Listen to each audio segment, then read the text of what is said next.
I'm Rick Henson with this Western Iowa news update for the weekend of June 18th and 19th. One person was injured during a single vehicle accident Friday evening near Massena here in Cass County. Dispatch reports from the Cass County Comm Center indicated a 23-year-old female suffered head injuries during the crash, which occurred at around 7:42 p.m. about 2 miles west of 72737 Quincy Road. Massena Rescue was called to the scene. No other details on that accident are available this weekend. A second accident involving a motorcycle was reported in Pottawatomie County at around 8:35 p.m. Friday. That crash happened at the intersection of County Road L34 and Mahogany Road, and Underwood Rescue responded to the scene. No other details are currently available. 3 people were injured during a 2-vehicle collision Friday morning in Page County. Sheriff's officials say the accident happened just after 11:15 a.m. on Highway 2 at O Avenue. Authorities say a late-model gold-colored Dodge Durango with an unknown Maryland license plate was traveling west on Highway 2 when it made a sudden U-turn in the middle of the road and headed east. A second vehicle, owned by Barker's Implement and driven by 24-year-old Justin Fuller of Newmarket, was forced to stop suddenly and in the process was rear-ended by a 2003 Toyota Camry, owned by John Bix of Coyne and driven by 15-year-old Noah Bix, also of Coyne. Both drivers and a passenger in the Camry, 13-year-old Elijah Bix, suffered possible unknown injuries and were transported to the Clarinda Regional Health Center by Clarinda EMS. Sheriff's officials say Noah Bix was driving on a school permit and was coming from an open gym basketball event in Clarinda when the accident occurred. The Durango, which was last seen headed north on O Avenue, was never found despite efforts by Montgomery County Sheriff's deputies to locate the vehicle. Anyone with information on the whereabouts of that gold-colored Dodge Durango with a Maryland license plate should call the Page County Sheriff's Office at 712-542-5193 or your local law enforcement agency. 2 people were shot early Friday morning in Pottawatomie County.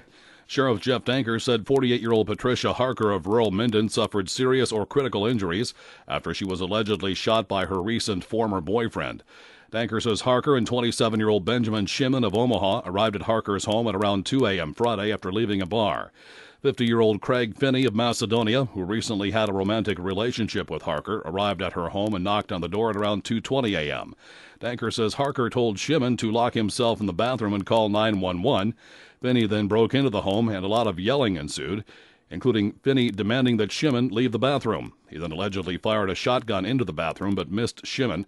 Shimon told authorities he then heard 2 other gunshots. One struck Harker in the shoulder. A third and final shot by Finney, apparently to his shoulder, was self-inflicted. Finney's 25-year-old son, Cody, told Pottawatomie County Sheriff's investigators that he saw his father after the incident and witnessed a lot of blood. Sheriff Danker says Finney fled the scene after the shootings occurred. The 2005 Silver Mercury Mountaineer he was driving is owned by Evans & Evans, a soybean farming business in Oakland. Danker was unsure if Finney had any connection to the business. Harker was critically injured and taken to Mercy Hospital in Council Bluffs before being transferred to Creighton University Medical Center in Omaha, where she remained late Friday night. A report on her condition is not available. Court records in Iowa indicate that a restraining order had been issued in July of 2004 against Finney at the request of Harker.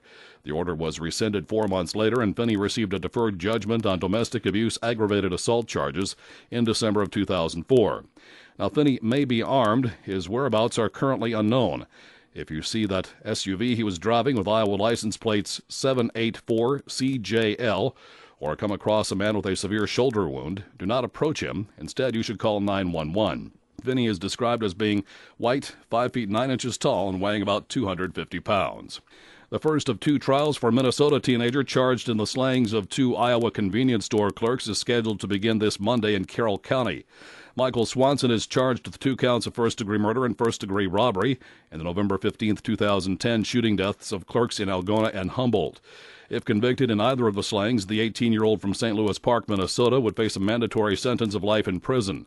The first trial is on charges in the death of Sheila Myers, who was working at a Humboldt come-and-go store when she was killed. The trial was moved from Humboldt County to Carroll County because of pretrial publicity. Swanson's trial in the Algona slaying is scheduled for July 27th in Lyon County. An official with Children's Hospital and Medical Center in Omaha says a toddler who was unresponsive after being pulled from a pool last week in Carter Lake has died. Sherry Lytle, a media relations liaison for the hospital, says 16-month-old Kalyani Fuji of Council Bluffs had died, but she couldn't release information as to the date of death.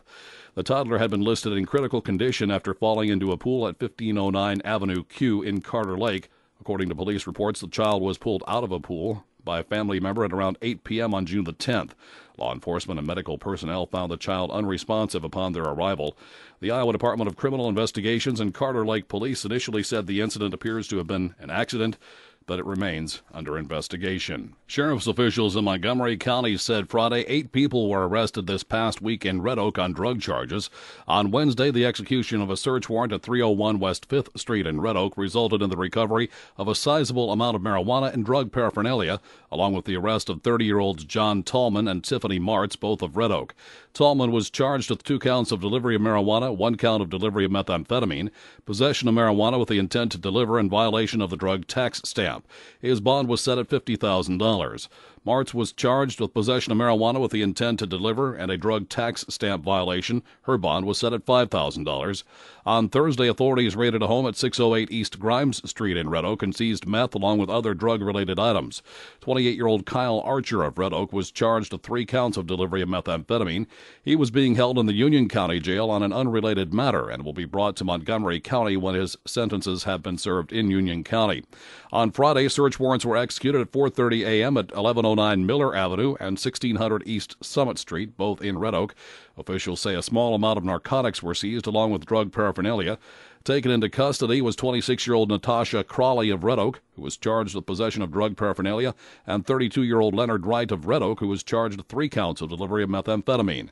Crawley was cited and released, while Wright was being held in Montgomery County Jail on $50,000 bond.